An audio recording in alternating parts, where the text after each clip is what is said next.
காலை வணக்கம். அனைத்திந்திய அண்ணா திராவிட முன்னேற்றக் கழகம் தலைமையில் என்டிஏ கூட்டணி மிகப்பெரிய வெற்றியை பெறவுள்ளது. 2026 சட்டமன்ற தேர்தலில் நடந்த வாக்குகளை வருகின்ற மே 4ஆம் தேதி எண்ணப்படுகின்றன. காலை முதல் 11 மணிக்குள் லீடிங் தெரிந்துவிட்டால் யார் ஆட்சி அமைப்பது என்று தெரிந்துவிடும். அதிலே நாம் முன்னோடியாக அனைத்திந்திய அண்ணா திராவிட முன்னேற்றக் கழக லீடிங் பொதுச் செயலாளர் அவர்கள், எடப்பாடியார் அவர்கள் முதலமைச்சராக பொறுப்பதற்கு நாள் எண்ணப்படுகிறது. இதுதான் உண்மை. திராவிட முன்னேற்றக் கழகம்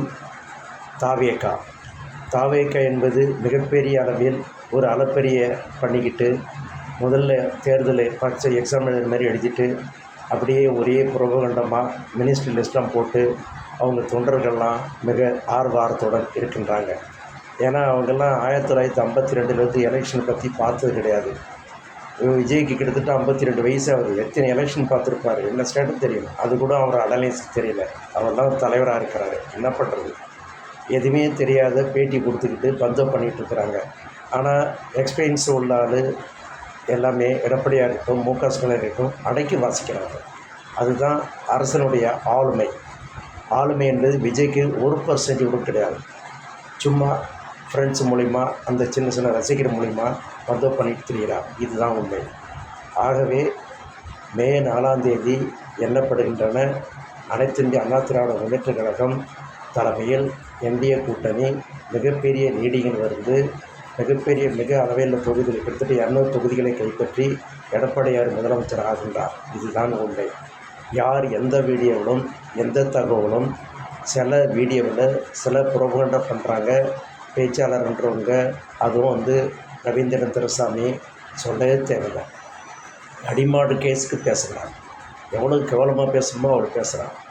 இவங்கெல்லாம் நிற்க போகிறாங்க. அன்றைக்கி சபீர் அகமதி. ஏன்னா ஏடிஎம்கேனால் அவங்க என்ன நினச்சாங்கன்னா, ஜெயலலிதா மாதிரி தான் எம்ஜிஆர் இல்லை, இது என்னமோ ஒரு குப்பத்தொட்டி கட்சி நினச்சிக்கிட்டாங்க.